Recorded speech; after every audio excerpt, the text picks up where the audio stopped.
All right. Hello, everybody, and welcome. And thanks, Anne. I hope some of you got to, I know many of you were at Bard last week for the conference, and it's thrilling to see you all. And I'm sure some of you watched it online. So I hope that was good. It's better in person. So come back next year, right? Those who were there can tell you that. Welcome to the virtual reading group. My name is Roger Berkowitz, the founder and academic director of the Hannah Arendt Center here at Bard College, and thrilled to be with you today. We are continuing to read the Jewish writings, Hannah Arendt, edited by Jerome Cohn and Ron H. Feldman. We're on week 3 of somewhat of a, it's an adventure of sorts. It's not something many people ever will do, which is to read through all these Aufbau essays of Hannah Arendt. They're pretty extraordinary in many ways, and yet and really do bring a different Arendt to bear and to mind, and one that is exciting to encounter. We've talked about that in the last few weeks, how we're reading we're reading a person here, a person who's at this point a stateless refugee, who's obviously angry and upset about what's happening to her and to her homeland and to the Jews and to Germany and to Europe. And as she says in one or two of these places in these essays that we read for today, it's hard not to become bitter. We see somebody struggling. We see somebody struggling to remain an intellectual analyst rather than to fully give in to bitterness and rage. To think about the conference that we just had on rage and reason. And I think this is something that is endemic to Arendt and her thinking and writing. It's in many ways it's what caused so many people to dislike her book Eichmann in Jerusalem. Many people, obviously many more people, liked it. This sense that she was too ironic, that she comes from too much of a distance. And you see here in these newspaper articles, both, I think, intimations of her rage and her anger, but her incredible ability to not give into that, to practice what Maisha Cherry called anger management, to regulate her rage to some degree, and direct it into her writing and thinking.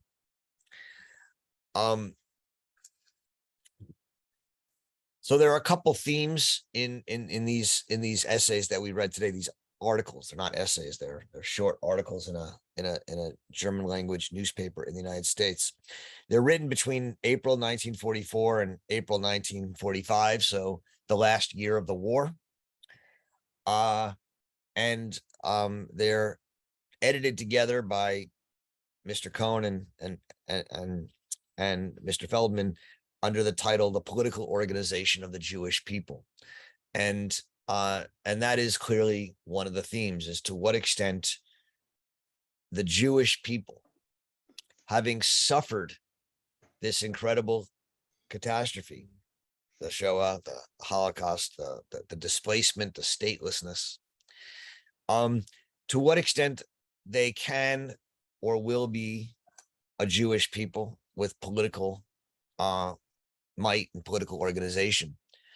And so it begins, again, these are the editor's choices, and I think they're good choices.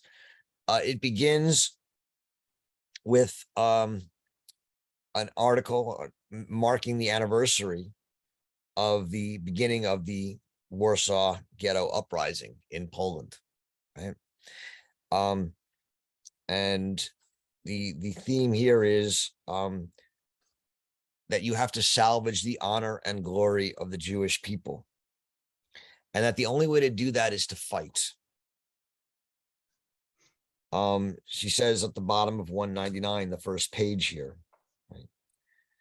Those who a year before were still screaming to be saved, helpless victims of bloodthirsty murderers, people who at best would end their lives one day as recipients of foreign charity, suddenly came to the overnight decision to help themselves, if possible, and to help the Jewish people no matter what. If they themselves could not be saved, they wanted at least, as they said in their own words, to salvage the honor and glory of the Jewish people. And in doing so, they ended the pariah existence of the Jewish people in Europe, and by claiming equal rights, joined the ranks of other European peoples in the struggle for freedom. Now, what exactly she means by that, I think, is not so obvious. But it means to some degree that they fought under their own flag as Jews. It means to some degree, as she says on the next page, that it's safer to belong to a guerrilla troop than to be sitting in a concentration camp or to be dragged off by forced labor. She says, she means, I think also, as she says in the last sentence of this article, only the same status throughout Europe for those of Jewish nationality, a status linked to legal sanctions against anti-Semitism in all countries. Only the recognition of equal rights for a people, and not just for an individual, can bring to fruition the integration of the Jewish people into a future community of European peoples, the road to which is being paved today by a Jewish community working in solidarity with underground movements in Europe. So what's at issue here, as I understand it, who she's fighting against, I think, are those who would see the dignity of the Jewish people in individuals. And this may be, an attitude that most of us think of as an Arendtian attitude, right? That we pay attention to individuals, and it is an Arendtian attitude. And yet this clearly goes along with her thoughts that if you're attacked as a Jew, you defend yourself as a Jew. And it goes along with her argument that's made throughout these articles in Alpha that we've been reading for the last 3 or 4 weeks, that the Jews will only be able to claim their rights as a Jewish people. That Jews will only be able to exist if they somehow become a Jewish people. Now, one of the problems is, and this is true for every people, is what is a Jewish people? What is a German people? What is an American people? It's hard to know exactly what they are. And she'll confront that problem again in the last essay that we read for today. I mean, just to skip way ahead, the Jewish chances, sparse prospects, divided representation. So this is the last essay written from April 20th, 1945, where after the war at a conference in San Francisco, the Jews send 2 representatives, 2 advisors, one from the Zionist committee and one from the Jewish, and then one from the conference, Jewish conference. And her point is that the Jews still don't have a people. They still don't have representation. And they're represented by giving different Jewish groups sort of like a side seat at the table.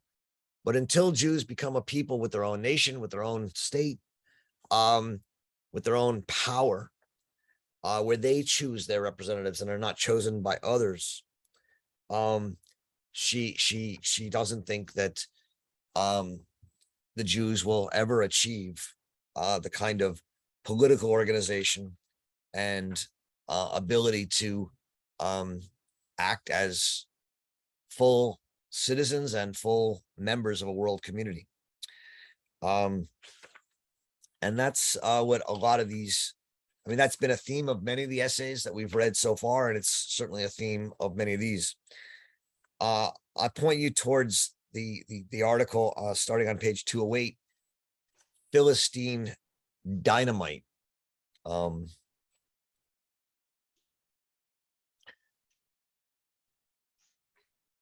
She's here talking about a bunch of, small revisionist groups, especially the Bergson group, and I don't really know anything about these groups, which called for things like a Jewish army and other things that Arendt was actually quite interested in.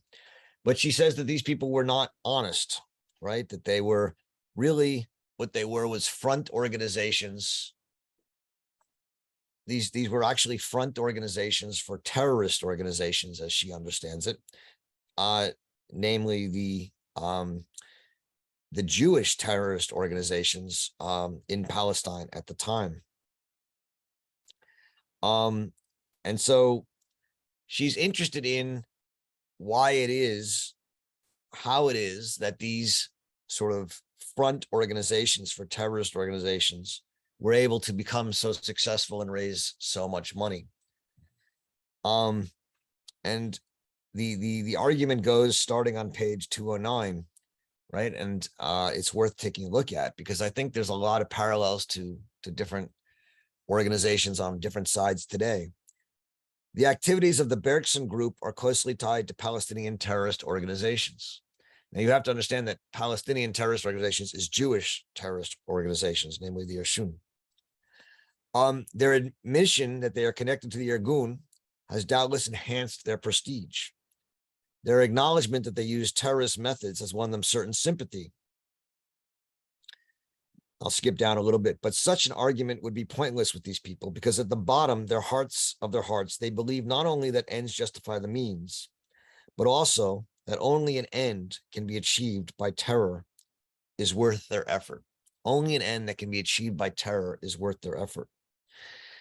So these modern Palestinian / Jewish terrorist organizations, she's saying, are simply terrorist organizations. And now here's the second step of the argument. Our modern nihilists no longer bother with a Weltanschauung, a basic disposition to the world, but instead actively attempt to establish nothing. They do not care about something so bourgeois as differences between the guilty and the innocent, between true political representatives and minor civil servants just doing their job. They think it is all right to murder anyone who can be murdered, an innocent English Tommy or a harmless Arab in the market of Haifa. And so you can see here the beginning thoughts of the chapter in Origins of Totalitarianism on the alliance between the elite and the mob. What she's suggesting here is that these terrorist organizations, which are like a mob, basically simply seeking power and willing to do anything for power, and in fact, finding that the more obscene things they do, the better. And then the elite, who sit around on their couches, as she say, and cheer them on. And she finds in the elite, as she says in the next paragraph, a dedicated affinity to destruction, which, and that these nihilists, these elites, applaud, are like Philistines who applaud in their armchairs a sublime drama. And this is very much in line with her argument in Origins of Totalitarianism, where she talks about the alliance between the mob and the elite, where the elite were so cynical and so nihilist that they came to believe that it didn't really matter if the world were destroyed, because at least then we would be destroying a corrupt world, and that it would actually maybe be good to destroy the world, because maybe something good would come out of it. She thus makes this distinction between the Philistine and the citizen, in that the Philistine has a complete absolute disregard for public welfare and a concern only with their ruthless pursuit of their own interests. This is clearly the very opposite of how Hannah Arendt understands a citizen, who is at all times willing to and expected to put the public good above their personal interests. I'll just read one more sentence from this essay, which I found to be maybe the best essay of the bunch, on 210, where it says, but our modern terrorists, and here again, she's talking about the Palestinian, in this sense, the Jewish Palestinian terrorists, have a chance only when the malevolent boredom of the Philistines is joined by the grave despair of some citizens who see their justified political demands simply passed over by official agencies. In this sense, so-called responsible organizations truly and always share responsibility. The malevolent boredom of the Philistines is the boredom of the elite, the nihilists, who are willing to look the other way with, or even applaud or join the mob as they tear things apart.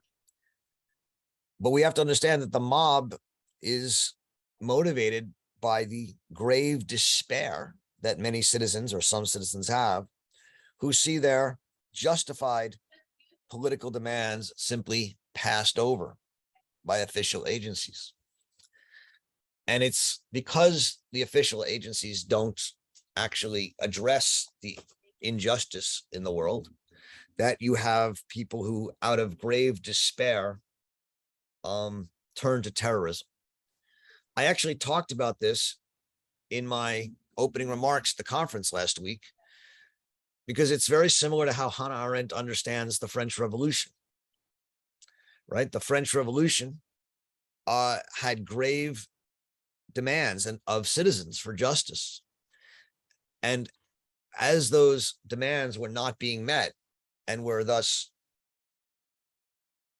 led to despair, as she says, all claims of justice in the end do lead to despair, because justice will never be fully realized.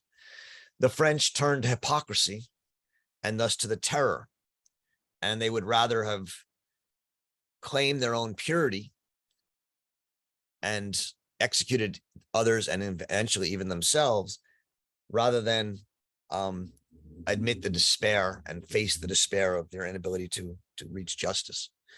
And this is what Arendt is here talking about as well. The next essay, the last one I'll talk about in the introduction, is called Guests from No Man's Land.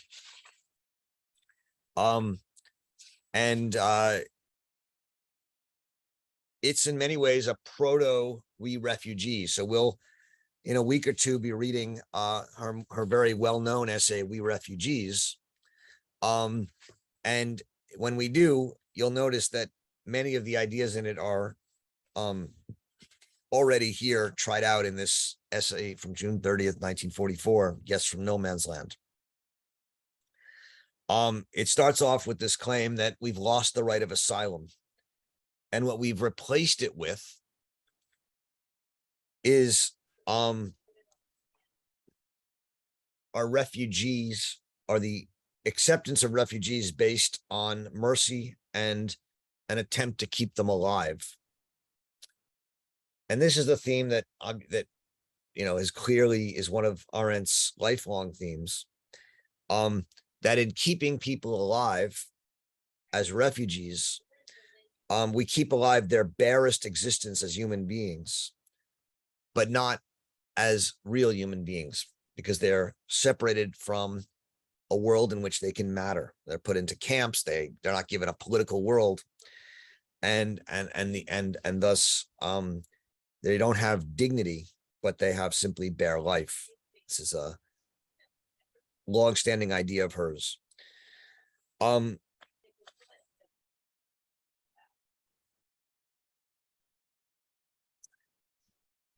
It's also, I think, worth at least paying attention to her claim of why stateless refugees are so unpopular, even in a country that welcomes immigrants.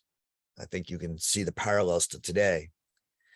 And she says on page 212 that the unpopularity of refugees has little to do with their behavior and much to do with the ambiguous legal status under which Jews, and not only Jews, suffer. These new refugees emerge from a no man's land from which they can neither be legally expelled nor deported. No mutual treaties that would hold between nations during wartime protect them. Because they exist outside of the laws of nation states, which recognize statelessness only as a limiting case, they imperil the normal legal order of any land that admits them. No one really knows what to do with them once compassion has asserted its just claim and reached its inevitable end. You could print that today in the New York Times about our crisis of undocumented and refugee workers and refugees in the United States. There's a lot of compassion in New York for them until they show up on buses from Texas and Florida. And suddenly people are like, what are we going to do with them? And it's not, she says, their behavior or anything about them that causes people to not want them or to have them be unpopular. It's this fact that they imperil the normal legal order, that they are an exception, that they don't fit. You know, can they work? Can they have citizenship? They don't fit. And it's that not fitting into the normal legal order that makes them a threat. And I think it's an incredibly, as many of her observations are, incredibly prescient and thoughtful. So I lied. I'm going to talk about one more essay in here, which I really liked, which is the Days of Change essay, starting on page 214. This is where she said what I started out with today at the bottom of 214, where she says, the Jewish people are going to survive this war, but the peace may not be easier than the war. And she says it is difficult in the view of millions of slaughtered, helpless victims not to become bitter. After so many empty promises, after so many disappointed hopes, it is difficult not to harden your heart. And I think this is that where I took this idea that, you know, she really is throughout her life someone who understands bitterness and yet seeks to hold herself away from it. She says, when peace comes, we dare not lose our moment out of fear and hope, the two arch enemies of Jewish politics. And so the fear of Jewish politics is clearly the fear of the Holocaust, the fear of pogroms, etc.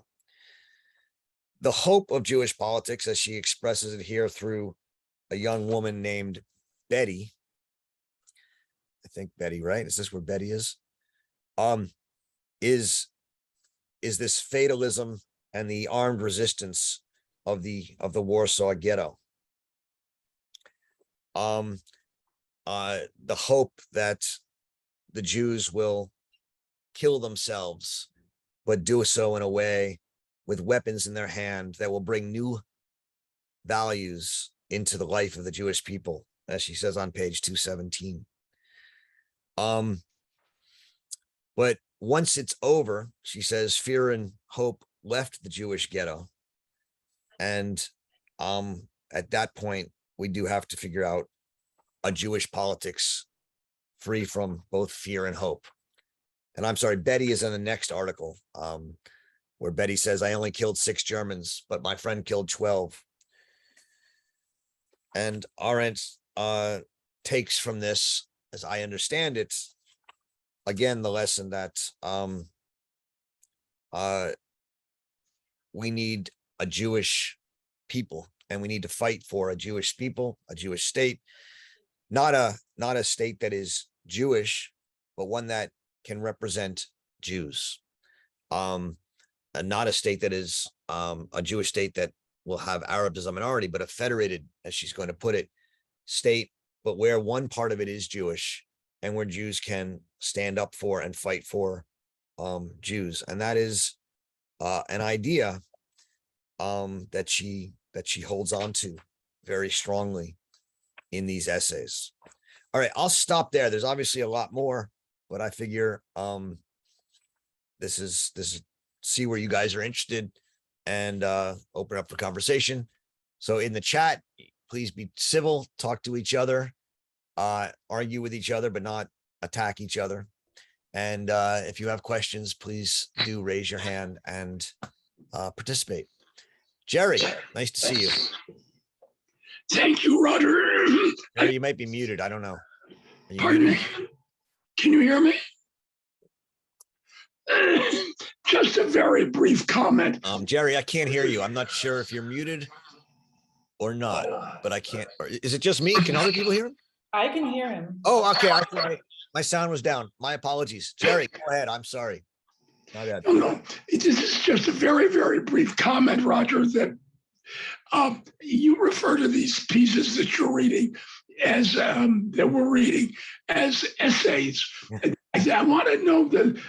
Well, no, I think it's interesting and a bit funny. These are really newspaper articles.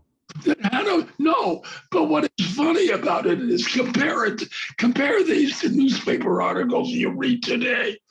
I know why you call them essays. I had the same funny. You came on, I think, a little late. I said a couple times essays, then corrected myself, articles. And I said they're not essays, they're articles. And yet I had the same thought you just had, right? Which is that we would all be shocked to see articles of this depth today. Yeah. You know, and obviously once you get to see her New Yorker pieces 20 or 30 years later, I mean, I think we'd all be shocked to see New Yorker pieces like that today. Yeah. But yes, these are articles. They're really columns, as far as I understand it. Although Jerry, you know better than I do. Written in Aufbau, and you know, I assume like any other columnist, she has to write a couple a week, and you know, that's why they repeat themselves a lot. There's a lot of the same themes in them. But as you read them, for those of you who've been with us the last weeks, we've read now probably 50 or 60 of these Aufbau columns, over 200 pages of text. And you do get a sense of her mind at this time and what her concerns are. And that's what I think is fascinating about this project that we've been embraced on. But yeah, you're right. They're articles. They're not full on essays. Can you all mute yourself when you're not speaking? What? Can you all mute yourself when you're not speaking? I can't mute you today because I'm not co-host today. But keep in mind to mute yourself. We have all this. Jerome, you need to mute yourself. I thought I had made you co-host, Yana, and I just did. I apologize that I didn't do it earlier. I somehow didn't take that I did it. But yeah, please do mute yourself when you're not speaking so we don't get so much feedback. Piper. Okay, well, reading all this has really gotten me very angry. And I try to put myself in her position way back when. Things are different now. But she's an elitist trying to decide all these things and understanding. But hey, she grew up kind of wealthy in Germany, was able to go to Paris, was taken out and brought to New York, was probably helped along a lot to get jobs. And I think there's a few themes that I would like to suggest she should have written about. Why is all the evil in the world blamed on the Jews? And when things are going on in Palestine, are they fighting for power or survival?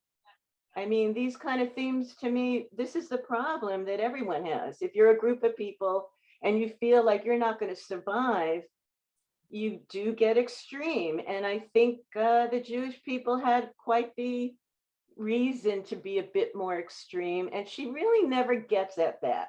She's really good at really trying to nitpick everything and come up with reasons and blah, blah, blah, blah, blah. And that's how I hear her. And I know probably because I'm Jewish and my family died in the Holocaust, and I'm a little bit more sensitive to that. Thank you, Piper. I think you bring up an important point, and one that, as I said, has been one of the sort of consistent points of criticism of Hannah Arendt over the years, right?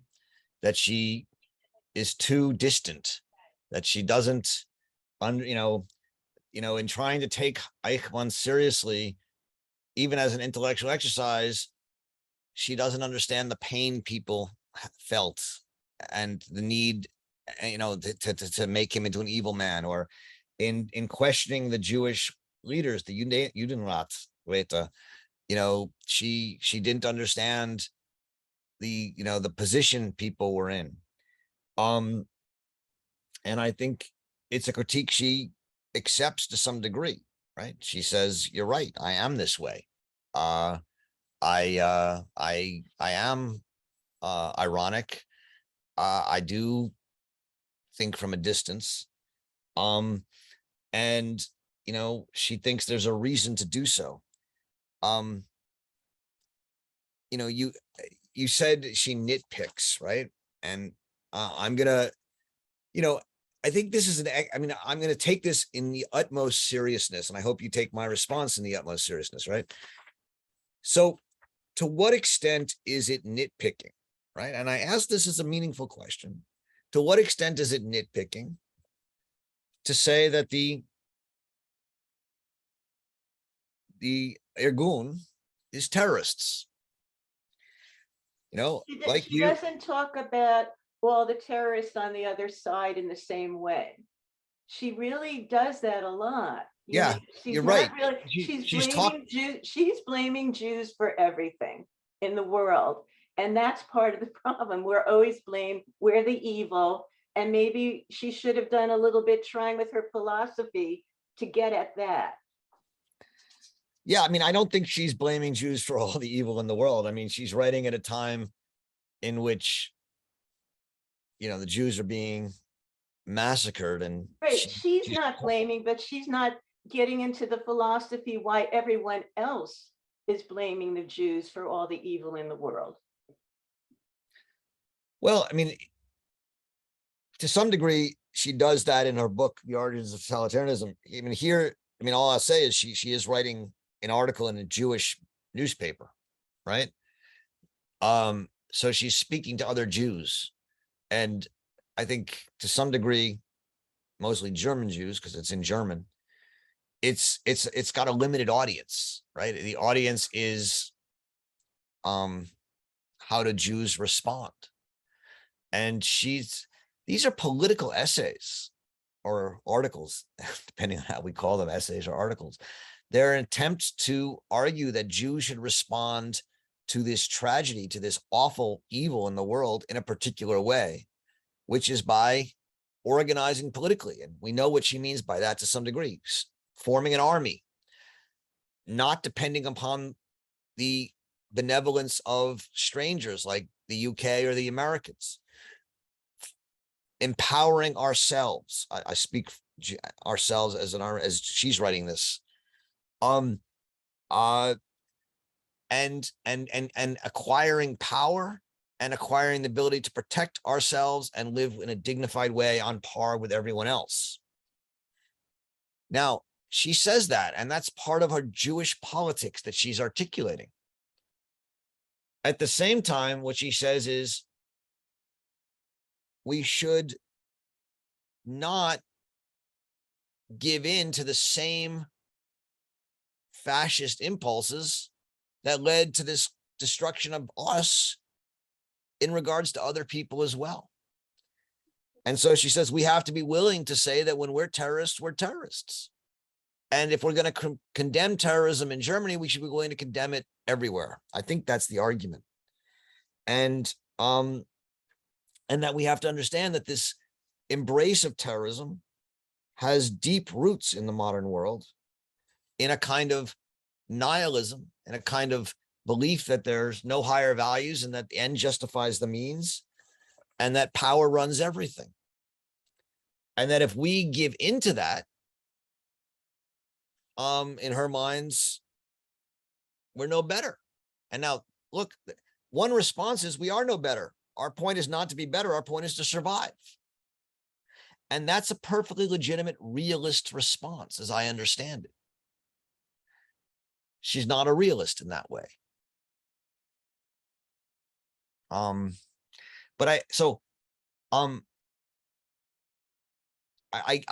hear your points. I think this is a legitimate critique of Hannah Arendt. She at all times, she has a kind of realist in her foreign policy in some of these articles, but she is unwilling to sort of say, well, out of necessity and survival, it's all right for us to do these things too. she does want to survive, and she does want power, and she does want that. And maybe this is her weakness, is that she's unwilling to embrace and accept the by any means necessary. And that may, that depending on how you read her or read the world, that's either a strength or a weakness of hers.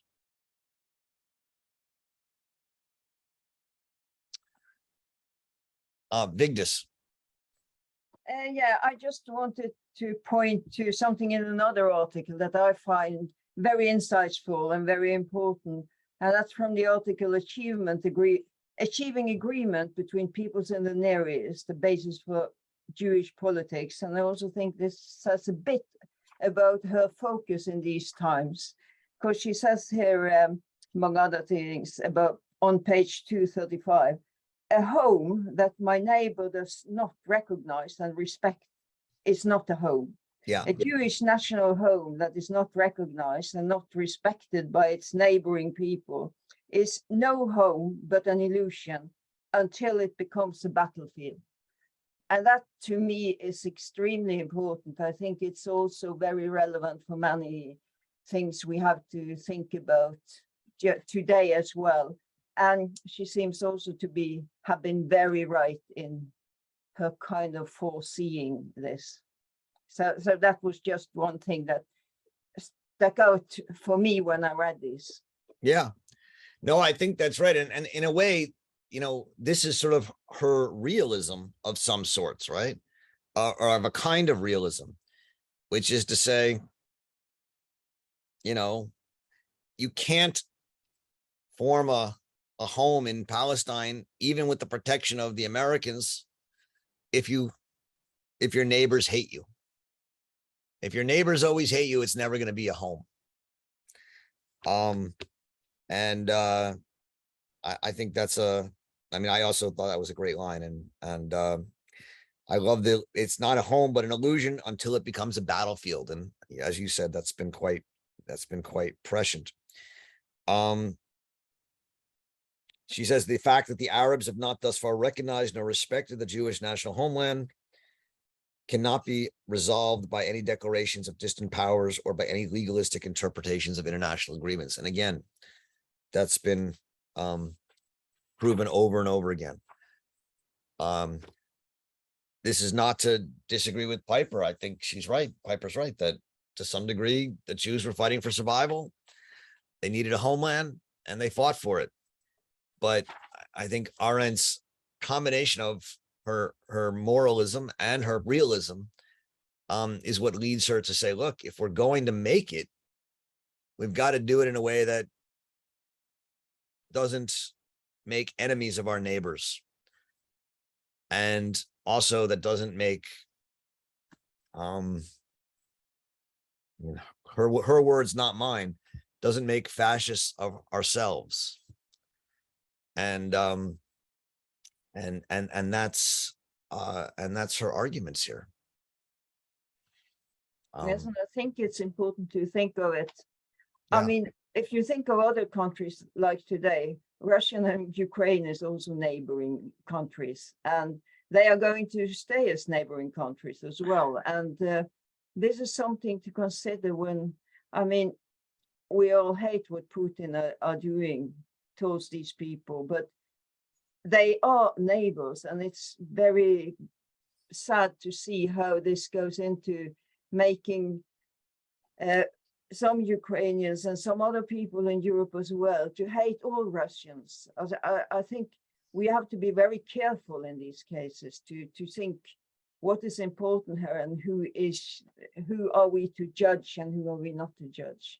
Just that to see, yeah. Yeah, it's a great point. I mean, one of the problems of reading these essays or articles from 1940s of Hannah Arendt is that it's hard to read them now and take them somewhat seriously, right? Because the kind of claims that Hannah Arendt is making, that you could have a neighborliness between Arabs and Jews, that you could create a federation and they could govern together. you know, it may have been pie in the sky in the 1940s. I don't really know, but I'm not sure.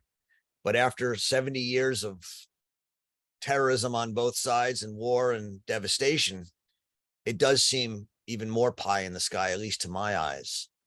And it's one of the difficulties in trying to read these essays now and take them seriously, is we have to look at them from the period back in the 1940s when there was still an argument among the Jewish people and amongst the Arab people about how to do this. And in some sense, the decisions have made it hard to go back. I bring that up because, I mean, you've seen in the last 7 months the just incredible hardening of hatred between the Ukrainians and the Russians. And you're right, they are neighbors, but one wonders how that ever, comes back. I mean, I'm not saying it can't. It will take a long time, I imagine, before there's a possibility of Ukraine and Russia living in peace. That's my happy note for today. Ron Feldman, how you doing, Ron? Got to unmute yourself. Thank you. Yes, Oh, there you go. I did. Thank you. It's good to be here.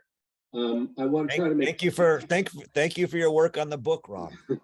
Oh, you're welcome. It's so fun to have discussions about this years afterwards. It's of course rewarding that it's for better and worse reasons. It's a perennial. Let's put it that way. First is a comment on the last topic you were talking about, the place of the Jews in Palestine and all the politics surrounding that. I think it's important, at least it has been to me in my reading of Arendt, to remember that her concerns were always about what is best for the Jews. In that sense, she was very much a Jewish political analyst talking from the inside.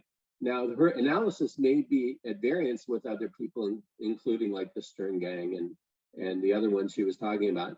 But, and we'll see in later essays that her concern about what was going on in Palestine was that actually there would be a war and the Jews would lose, which today it's hard for us to think about, as you were saying, Roger. In retrospect, there's all these things that's happened. But at that time, it was not so clear. So I just want to keep that particular kind of motivation in mind, regardless of whether you agree with her analysis or not. That was the purpose of it. And then on a totally different thing, I was quite reminded about in your opening when you talked about the essay that talks about honor and glory are new words in the political vocabulary of our people. I want to link this up to her later book, which I think you've talked about in this reading group, The Human Condition, which is her political philosophy most clearly stated. But often in that book, she talks about glory and she talks about action and things like that, but without a lot of content. And it's kind of like, what are you really talking about here?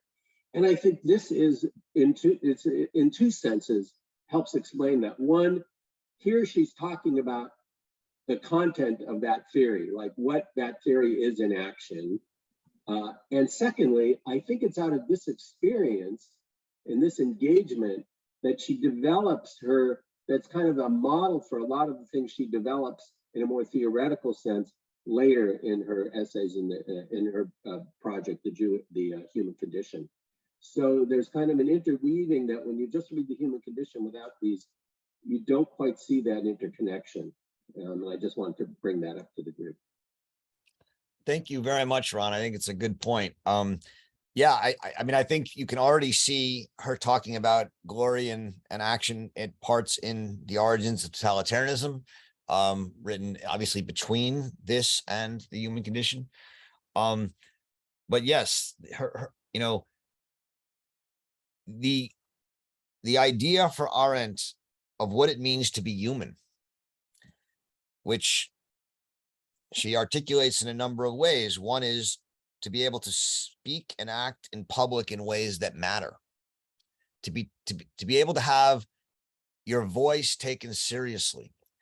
And that means to be part of a political community that when you act will listen to you.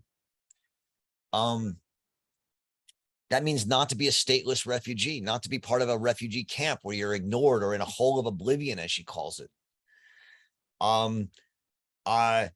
And so a lot of her thinking about what it means to be human, to be part of a web of human relations, to be able to act and have people react to you, comes from, I think, her experience of statelessness, her experience of refugees, and the darkness of that world as she sees it.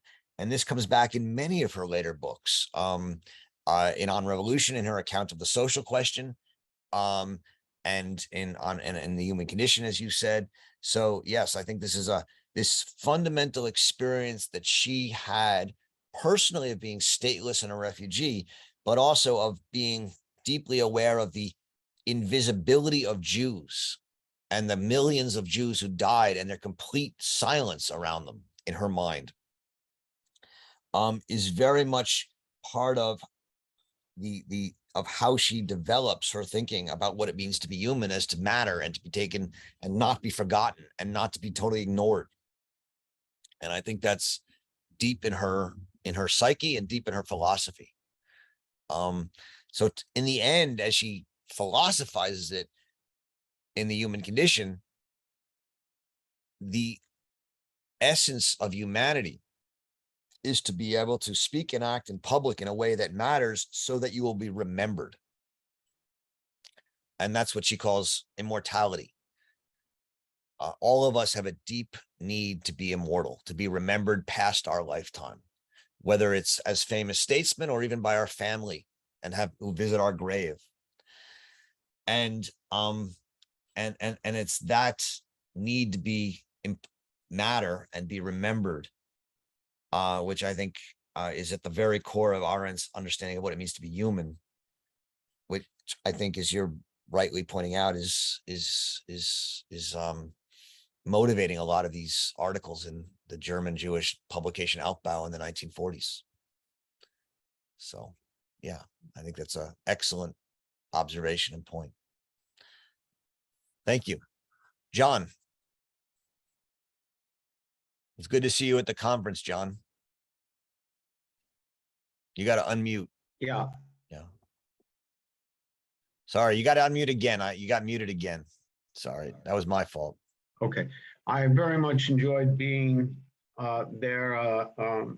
I'm still processing and digesting many of the thoughts that have occurred because of it. So thank you for putting it together, Roger. Your team did a nice job. Thank you. I speak from the point of view of having been my entire life very active in the Reformed Jewish community on a national level, and certainly I'm more of a cultural Jew than a religious Jew. My family did. My mother was born in Palestine, and I have family there, and so I have deep ties there. And I only say that as a prelude to the thought that I keep wrestling with and have been for a number of years. And I wonder how Hannah Arendt might respond, or I feel, for example, that I feel her connection to the survival of the Jewish people very keenly.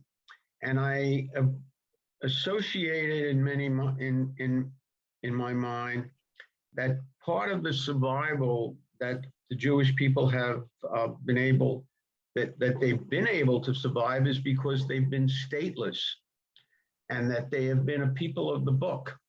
And now, over the last 48, they were formed, so we're talking 52, 72, 75 years.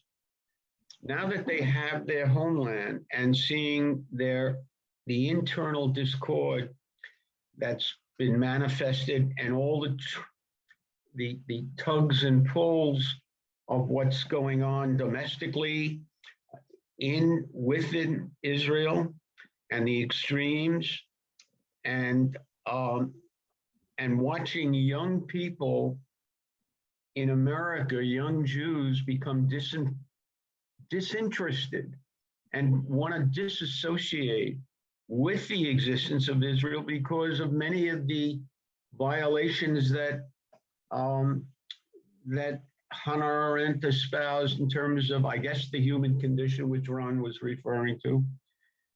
I wonder how she would speak about that landscape today and what the issues might, how she might speak in terms of the extraordinary tension inbred inside of Israel, knowing her keen interest in the survival of the Jewish people. It's sort of an observation more than a question, but I apologize for its length. But I wrestle with this as a Reformed Jew. Where's my allegiance when I see principles of Arendt being violated inside of a country that I have an emotional and visceral connection to? John, thank you. And I think you've, I don't know if it's a question or a comment, but I think you've articulated a feeling a lot of people in the Jewish community around the world have, including in Israel. So let me ask the question: how might you think Arendt might speak to this issue? Again, I knew you were gonna ask that question. Pretty obvious. And my answer is gonna be what I try and always answer is, I don't know. I'm not Hannah Arendt. I'm inspired by her and I take her seriously. And all I can say is we can't answer that question. What we can do is we can say that we would think that if she were alive today and looking at it, she would do what she does, which is take it seriously, try and avoid the obvious, tracks and traps, look at it fundamentally, look at it on a matter of action, look at it on a matter of, evil, look at it on a matter of integrity, meaningfulness.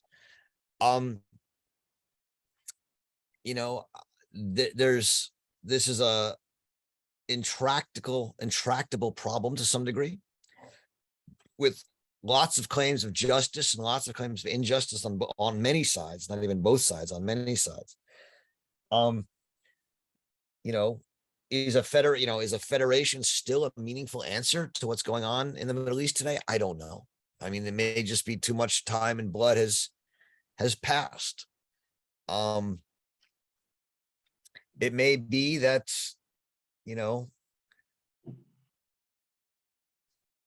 again, often Arendt doesn't give us answers. She helps us frame questions.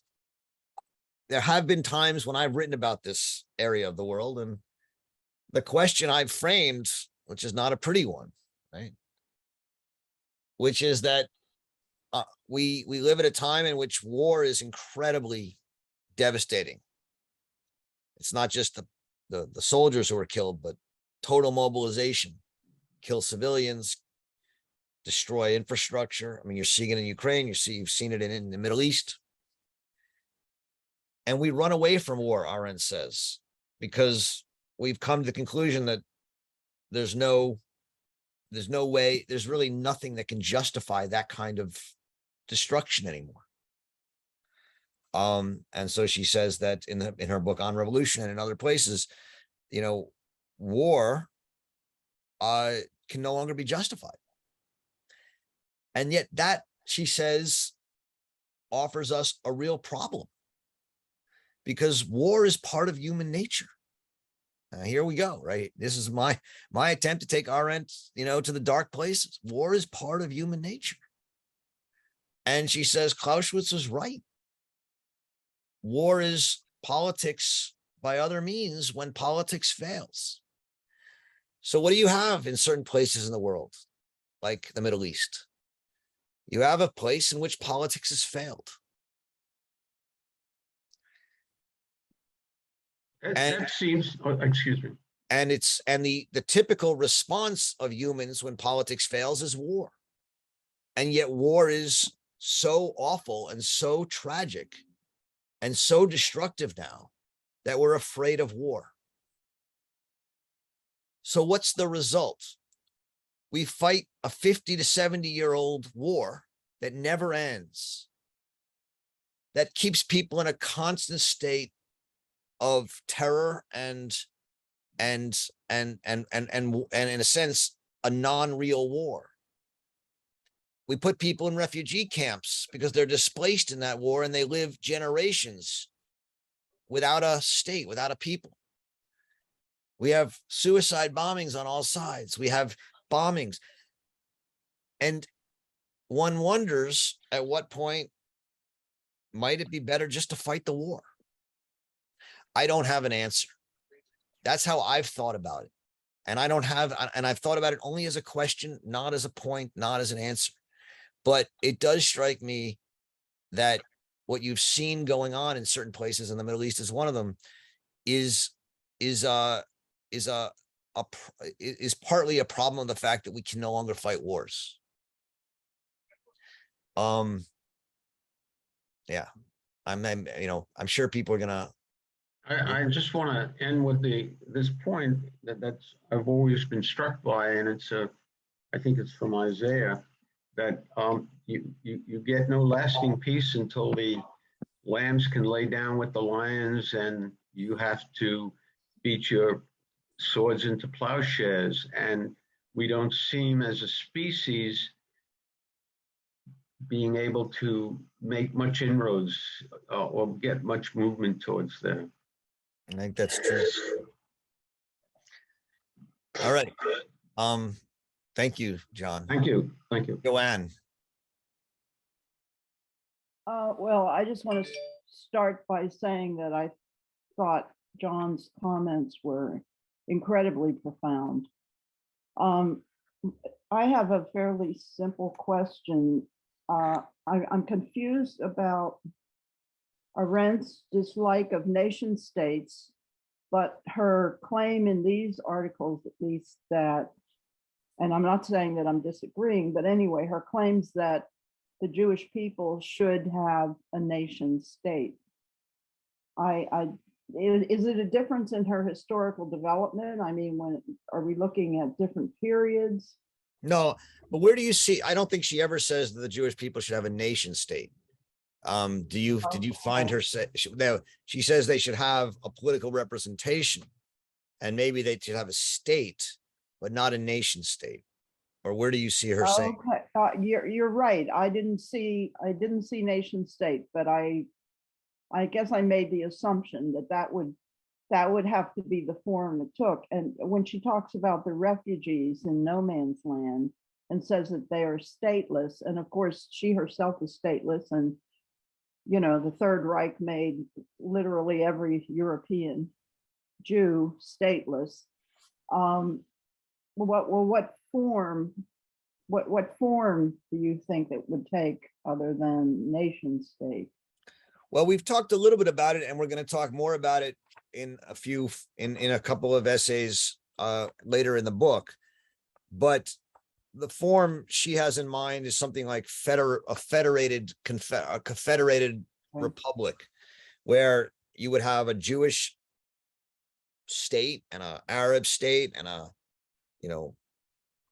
maybe a Berber state or others, and you could even have North African states, and in each one, there would be a certain kind of home rule, but the overarching state would be a non-national state, would be recognized different nations on equal footing.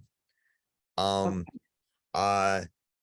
so she has a strong belief that at this point it's impossible to have a nation state that doesn't treat non-nationals within it as second-class citizens or worse. Mm-hmm.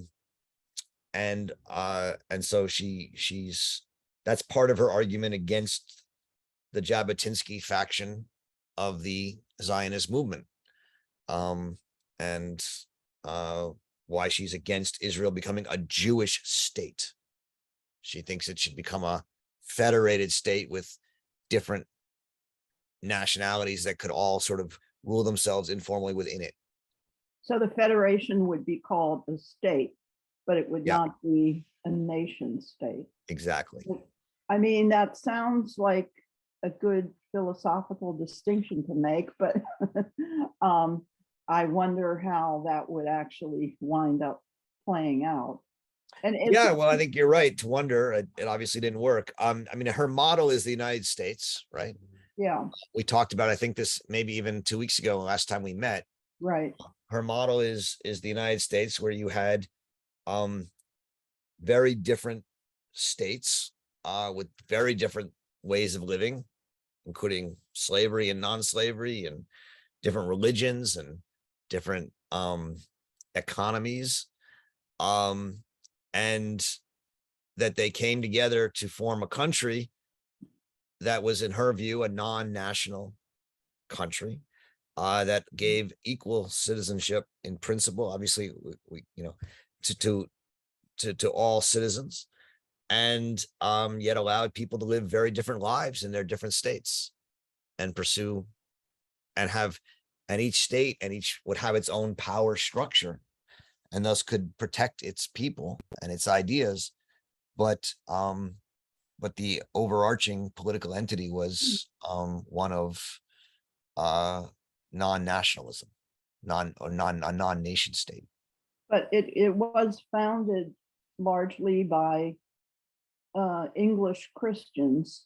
And here we are, what, 250 or more years later, with a lot of people claiming that it is fundamentally a white Christian country.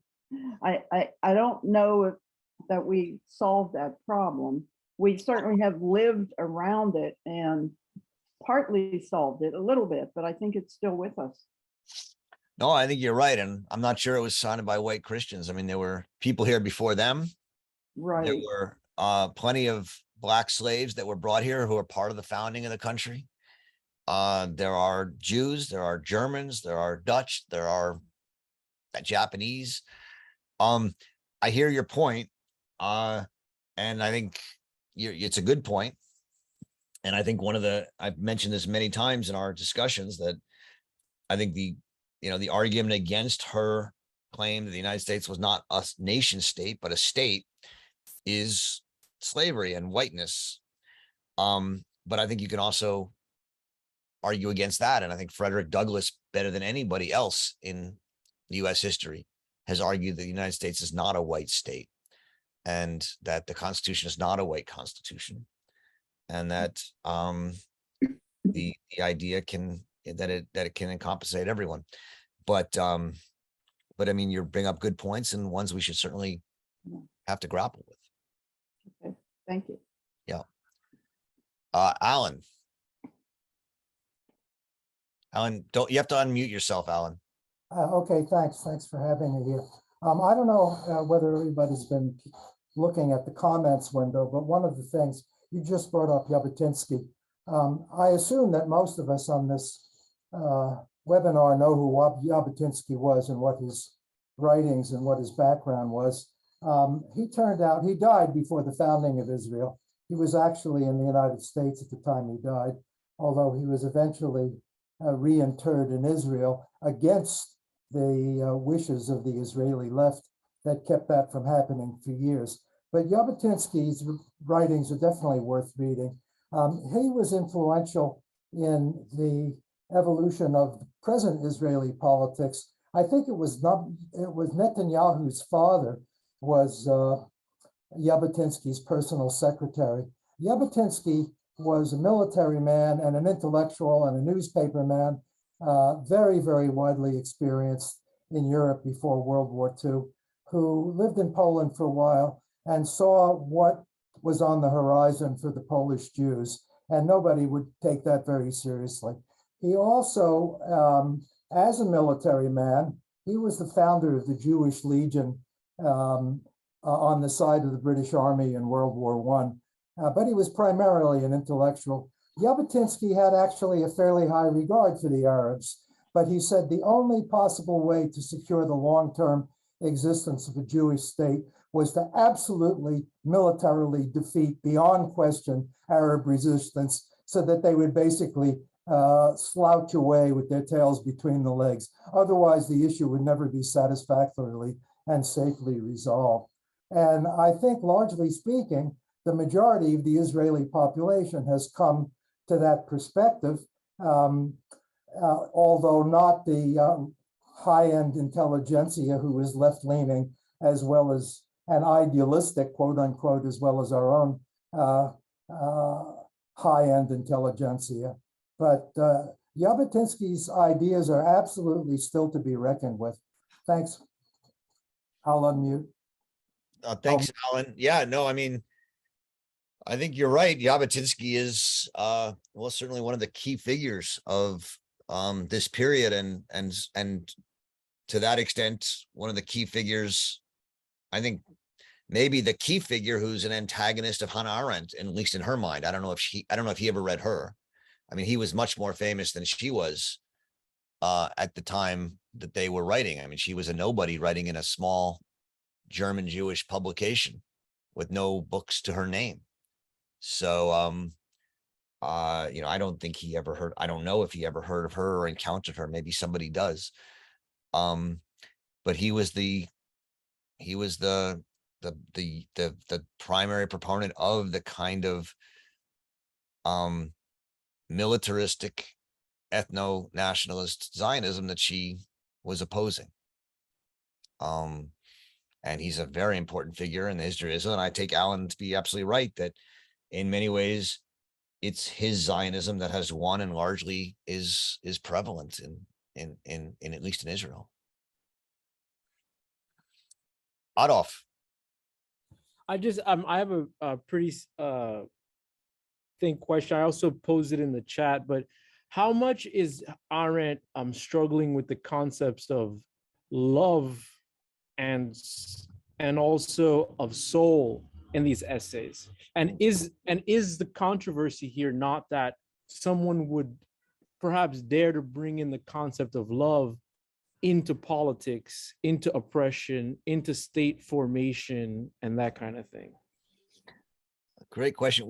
You're seeing, where do you see love? I mean, it's an interesting question. Where do you see it in these essays? No, I don't see it, which is why I'm saying I don't see it. But I mean, the whole Amor Mundi thing and like her ideas on love. And I mean, you hear what she's saying about the state and that kind of thing, and where she's leading to, and her regard for certain things, her regard for others and that kind of thing.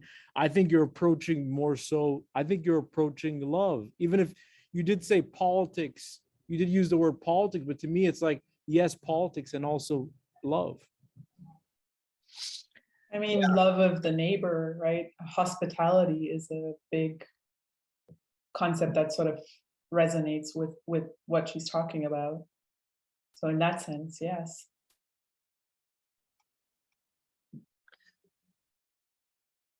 I mean, she says, what did she say about a home that my neighbor does not recognize and respect is not a home?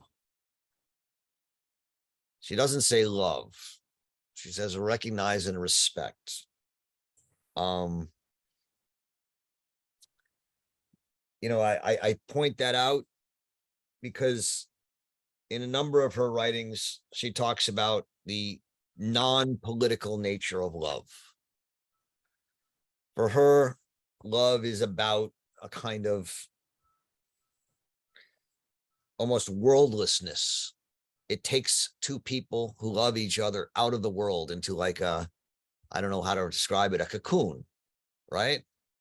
And they almost exist for each other in their own space. The worldly love she calls friendship or respect. And so in these essays, I think there's a lot that you could write about friendship and respect and recognition. But I'm not sure love, and I think it's because she just doesn't, I mean, I don't know if she's thought about it at this point in her life or not, But I think she will come to see love, and I think love is not apt here for her because it's not a political idea. It's sort of a apolitical, worldless idea, and here we're in the world. And how about the idea of a soul, of like because like I do think, I mean, she's speaking specifically about Jewish person. Does she have any thoughts on soul?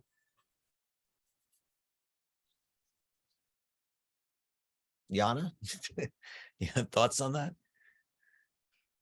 I mean, I think we would have to go to like the very early writings on Augustine, right? Exactly. That's what I was just thinking as well, Jonna. Her love in St. Augustine is her dissertation, where she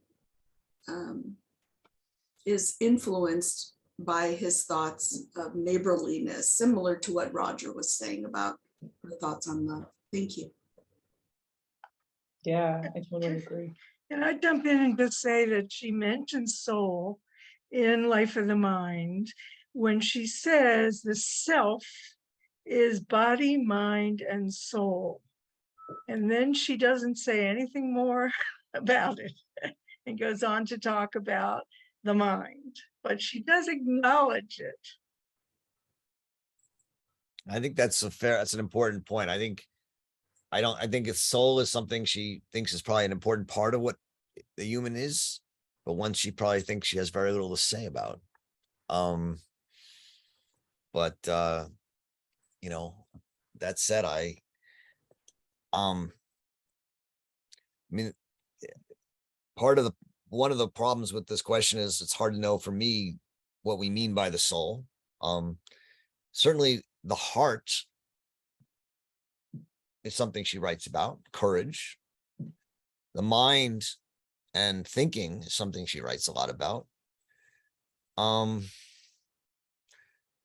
What is the soul, Adolf, in your question, maybe? Yeah, go ahead. Sorry, to me, it's just that I just feel like there are just so many writers. Like, for example, like one writer I really like is John Patočka, right? With like the soul and that kind of thing. I just feel like there's so many writers who spoke about the soul. And given the time that she's writing in, it's hard for me to divorce a philosopher of the mid 20th century from that concept, the soul, especially when there's so much of like classical culture to Hannah Arendt. And which is why I'm asking that question.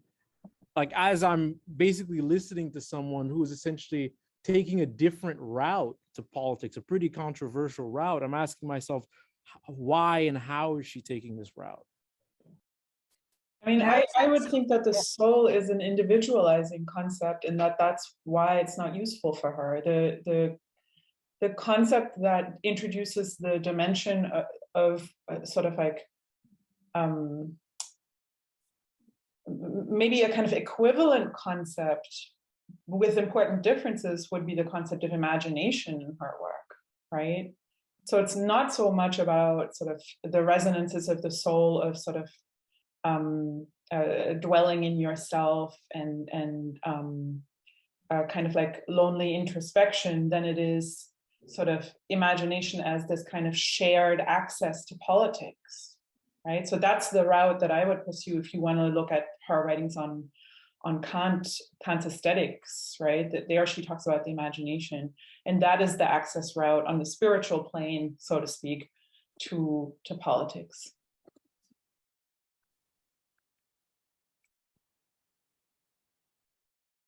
May I say something on that? Because I found something she said in the talk, I think it was 72, it's printed in that Hannah Arendt in Thinking Without Bannister.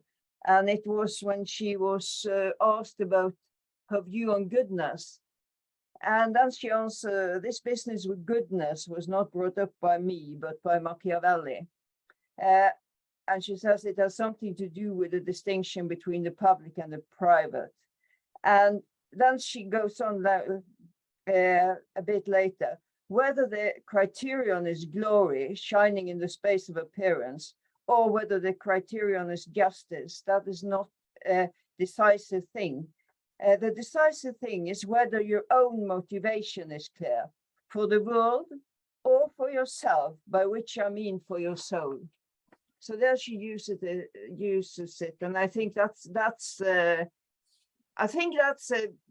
to me at least, it made it quite clear her view both on goodness and this distinction between I always think of when we talk about amor mundi, which is translated for love of the world, but that is the kind of love that's not the love we talk about when we talk about love between people. So yeah, just a comment on this. Thank you. I mean, I think you're right about the amor mundi, and that's a great quote that you brought up. So you said the decisive is between whether you're fighting for the world or fighting for your soul. Is that what it was? Yeah, it's fighting for yourself, and yourself is that, I mean, your soul, she says. Right. So the soul, as she uses it there, is something like myself. And this, myself, not as a member of the world per se, although I don't even know what she would mean by that, but myself more as more in the sense of love as something what takes us out of the world, myself in some sort of a almost I'm thinking of the idea I have in mind is sort of the Thoreauian washing of my hands. I must keep myself pure, let the world burn to hell, right? And I think what she's saying is what's decisive is not, is not this or that, is not justice or glory.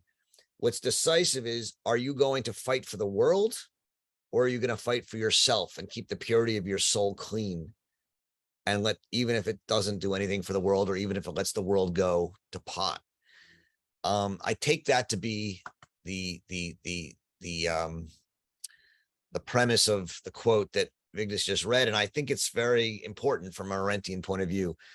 For her, in the end, she says, courage is to put the world before yourself, and it's the most political of virtues because it means you're willing to fight for the world and not yourself.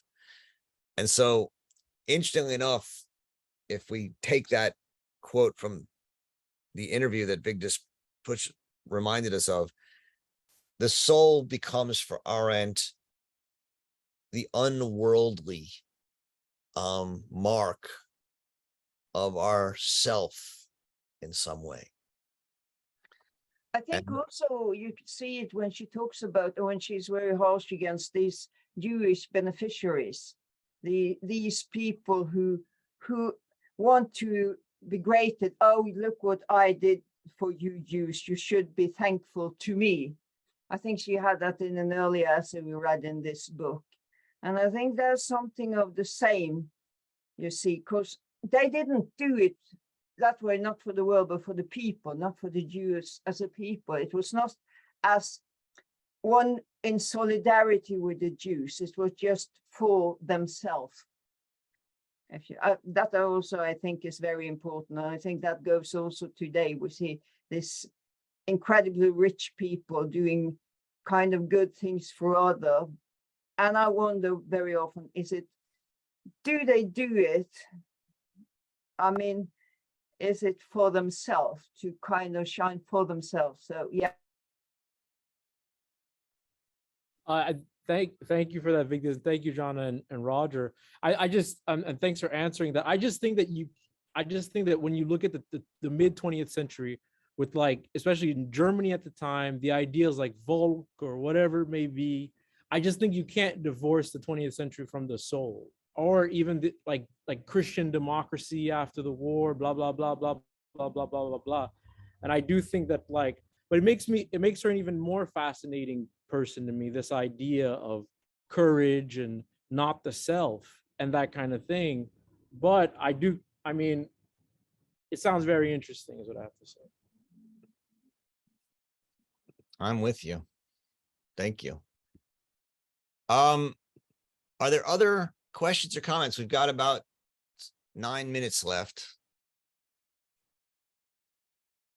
Yeah, Ken, you haven't spoken yet. Go ahead.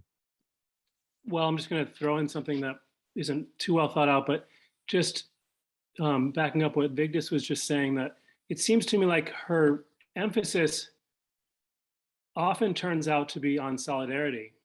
And I'm thinking in, especially on revolution, where she's talking about the French Revolution, a turning point of the failure of the French Revolution was when the compassion turned from solidarity with the poor people to pity, which sounds a lot like what she's talking when she's talking about charity here. That the emphasis on solidarity it's not love exactly, but it's something about equality, and it has to do. I think the reason she doesn't talk about the soul much is because she's really interested in just how everything is manifested out in the world. Like, how do we create this world together?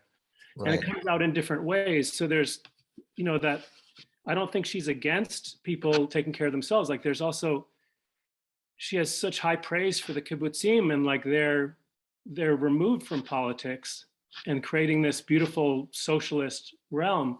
In some ways, they're taking care of their own souls, I would say. They were taking care of their own, they're being very idealistic in a way that she respects. And I think the only way to reconcile is to say that, to go back to her pluralistic view of things, is that we need the kibbutzim, but we also need their downfall was also not participating in politics. But I'm not sure she's even saying it's their job, that we all need to, that the world comes together through all these differences. And the other thing I wanted to say about the soul is, or about love, is that she says in one of the interviews that it's dangerous in political situations, that this idea of solidarity is not agreement and it's not love for each other. It's actually coming together and probably disagreeing about a lot of things, but saying we need to take action together. That seems to be the center of the view. And then the other part of that has to do, I think, with friendship, which has to do with equality and like arguing things out with each other in an equal way, not agreeing. It's a lot has to do with her ideas about thinking that there's the two and one. There are two, even within ourselves, we're divided. And there's a passage I was trying to find that it's really beautiful, I thought, where she says that our thinking can be interrupted. The two and one can be interrupted by a lot of things, outside noises, other people, things we have to do. And when it's interrupted by someone who we can continue that argument with, that's the friend. And I thought that was really beautiful. And I think that's one of the reasons why it's so beautiful to read her, is like that she's confronting all these things with us as equals or as friends. I think that's well said. I appreciate it. Thank you very much. And I think your remarks on solidarity are important, against pity and on revolution. I don't think solidarity is love. I think it's there's a solidity to it that I don't think she would find in love. But solidarity is an embrace of a common worldliness with all the people with whom I'm in solidarity with, even if they're very different from me. It's certainly not love, but it's a kind of respect. Whereas she thinks pity is a complete lack of respect. It shows that I put myself above other people and am willing to pity them, but not respect them.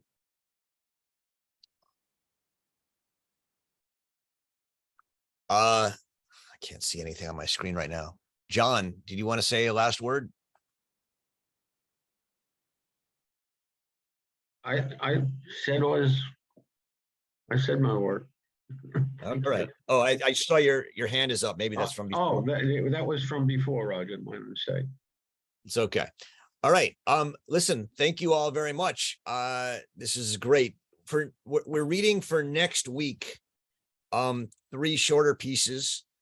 And then the week after that, we read We Refugees. I have a question for you all. Would you like to combine those 2 weeks and really get to We Refugees, or do you want to continue and do these 3 shorter pieces? It's only a total of, I think the reading for next week is really a total of about 15 pages. But if we do Refugees, we add another 8 or 9 pages to it. So If there's any strong feelings in that, I can amend the schedule and ask Phil to send it out and include We Refugees in next week, or I can keep them separate. I vote to combine.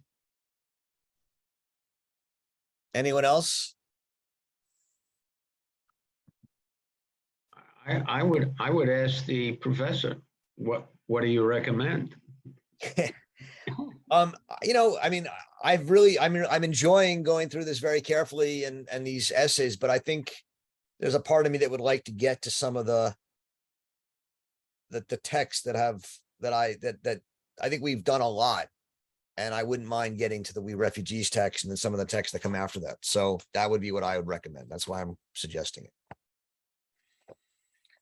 So unless there's opposition, I'm going to ask you all to read from Jewish Politics up through the end of We Refugees for next week. And I'll tell Phil to amend the schedule. All right.